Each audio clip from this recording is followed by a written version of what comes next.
Searsmont Assistant Fire Chief Wayne Woodbury is being remembered for the way he led his community. Woodbury died earlier this month from injuries he suffered in the fire and explosion at Robbins Lumber in May. He was one of 12 people hurt in the blast and the second firefighter to die as a result of the tragedy. Hundreds of people gathered in Belfast yesterday to honor him. The service included full line of duty honors. Searsmont Fire Chief James Ames received Chief Woodbury's last alarm medal. Ames also presented the flag to Chief Woodbury's sister. Friends described Woodbury as a good man and a strong leader. From the time he joined the fire service until his last alarm, he answered the call with quiet professionalism, unwavering commitment, and a deep sense of duty. Wayne was a teacher without ever calling himself one. He didn't lecture. He didn't boast about how things used to be. Instead, he quietly shared what experience had taught him. Whether it was operating equipment, reading a fire scene, or simply understanding what it meant to be dependable. Woodbury served the towns of Searsmont and Belmont as a firefighter for more than 60 years. Out of uniform, he was described as a quiet outdoorsman with a deep love for nature and wildlife and was a lifelong fisherman. Woodbury was 76 years old. Now this weekend, more Mainers will have a chance to help those injured in the Robbins Lumber explosion. The Owl's Head Transportation Museum right near Rockland is hosting a first responder weekend. The museum will host fire and police departments, EMS squads, game wardens, Marine Patrol, and other first responders. Also, they'll be holding a special ceremony to honor the people hurt in the fire and the firefighters who passed away. The director of the museum say it's really a way to honor those who dedicate their lives to keep our communities safe.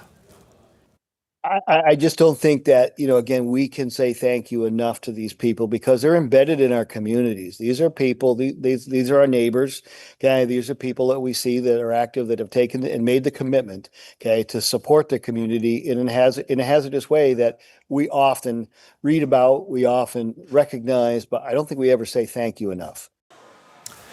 The museum is also holding a silent auction to raise money for the Searsmont Victims Relief Fund. The museum also says a member is donating an antique car for the annual New England Auto Auction in August. Proceeds from that sale will all go to the Relief Fund as well. That event runs Saturday and Sunday from 10 a.m. to 3 p.m. and you can get your tickets at owlshead.org. A man convicted on charges related to disposal of evidence in a murder is expected to appear in a court today for a probation violation hearing. Kimberly Neptune was stabbed to death in the town of Perry in April of 2022. Police say she was stabbed nearly 500 times. Donald Dana and Kaylee Brackett were both originally charged with murder in that case. Brackett was convicted in 2024, but the jury was unable to reach a verdict on the charge against Dana. He later pleaded guilty to the lesser charge of hindering apprehension. He is expected to appear in a court today. Now, Brackett's murder conviction was overturned earlier this year after the state Supreme Court ruled that key evidence used against her was unreliable. Her second trial has not yet been scheduled.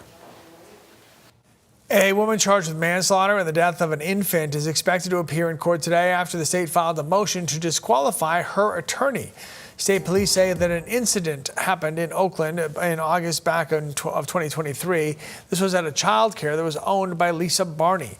The baby ended up dying just about a week later. Chief Medical Examiner's Office ruled the child's death a homicide. Now, Barney's trial was set to start in May, but one of the jurors said he had actually received a friend request on Facebook from her. Barney's attorney said he gave her the names of the jurors. She then researched 10 of them on Facebook. The court warned Barney that that kind of contact is prohibited by court rules, and the judge also noted that by providing her the names, the attorney violated Maine law. The court ultimately decided to reschedule this trial with a brand new jury. A new date has not yet been set. One man is dead and one is in the hospital after a crash in Sebago. It happened last night on Convene Road. The Cumberland County Sheriff's Office says a motorcycle crossed into the wrong lane and was hit by a car. Deputies say the driver of the car had minor injuries and the two motorcycle riders were taken to the hospital with life-threatening injuries.